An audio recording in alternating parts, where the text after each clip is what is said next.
refs get criticized heavily for this one, and rightfully so. The one who is closest to it, I will give a little bit of leeway because he's clearly trying to just get out of the way of the play, but also too like how the back ref doesn't see any of that is ridiculous. I'm not even asking for an elbow or whatever. It should have been called. Like, it's a clear interference. Yep. He stepped away from the puck.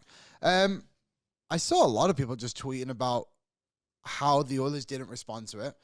I'm pretty sure the next shift Gudas was out there. In the moment, yes, no one responded. Whatever. Which, again, I would, to be fair, like to see a little bit more it's on site mentality from the Oilers. Like, you touch one of our guys, we're getting you. I would too. Nurse gets on the ice. His first shift with Gudas. You can see him asking him to fight. And Gudas, they have a full zoom in on him, and he just shakes his head and goes, no. That was during the TV timeout. And then during the timeout as well, they showed a replay of him, like, grabbing him. I thought Podkolzin made some runs at him. Perry had a run at him as well. Like, there was a bunch of stuff, and I just think it was unfair. I think the Oilers did step up and try and do a little bit about it. There's obviously the other angle of it. It's like, okay, if he's saying no, which was what Kulak said, right? Yeah. He didn't want to fight. A bunch of guys asked him, then go get someone else. And that's maybe where you want to go do it. Or the other part too, is, okay, say Nurse fights him. Nurse punches him, breaks his hand. That would suck. The Oilers have had so many injuries. They were playing with 10 forwards at one point. They started the game with 11, went down to 9 with Podkolzin, and obviously Perry getting injured as well. It's like, okay, maybe it gets to a point where it's like they can only respond so much because they have so few players left. They just got to get to the end of the line. I think they did actually a way better job than what they have typically done so far this season. And I would say, and maybe you can correct me if I'm wrong, since Perry basically called him out for the Skinner thing, or himself out in a way, I guess, I feel like it's been a lot better, no?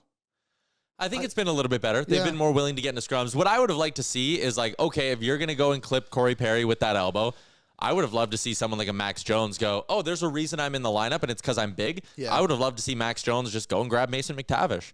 Yeah, someone. Just go run him. Or cross-check him as hard as you can. What are you going to get, a 2-minute penalty? You're down 3-1. Who gives a shit? And I think that's what they were worried about because the Ducks have been called on so much that they were like, we got to try and get in this game and win it, which is maybe another reason why. But Henrique also ripped Gudas' helmet off and got called for it. So maybe that was also a thing. Like, I think they did okay.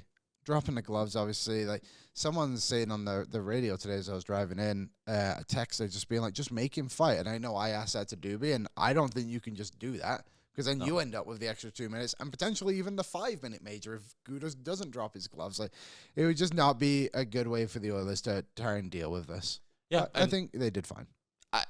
Last night, they at least had some out. And, like, even when Bouchard got hit and then the whole thing happened at the end of the period with Strome, Brett Kulak was fucking livid. Let him go, man. Well, like, that what too. are they doing? Get out of the way. You've got two guys. The ref is the only thing between, well, I think it was Strome and Kulak, wasn't it? Maybe Vetrano, whoever it was. Vetrano, Kulak. Let him drop. They are grown men.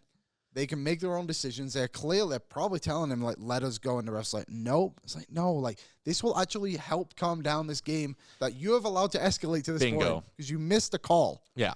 And Louis, first off, stick taps to Louis, who was just an absolute G on that broadcast last night. And you could tell he was pissed. I can't wait to have him on next Monday. It's going to be electric. I wish we just had him on today again. But Louis was livid, and understandably so. Like, again, when it's at the point where guys are going to get hurt and the refs are just sitting there going, it's ridiculous. Then the refs also got themselves into a hilarious wormhole of makeup calls where it was like, okay, they knew they owed the Oilers one, so they called the not trip on Arvidsson. And then Arvidsson got tripped, and they were like, well, we called the ticky-tack trip to make up for the missed call earlier, so we probably shouldn't call another trip. And they were all sorts of fucked up. Yeah, they couldn't get out of their own way last night, the officials. It was bad. Yeah. What's up, Nation citizens? If you like that video, then you need to be subscribed to the Oilers Nation YouTube. Podcasts, live shows, exclusive interviews, and analysis.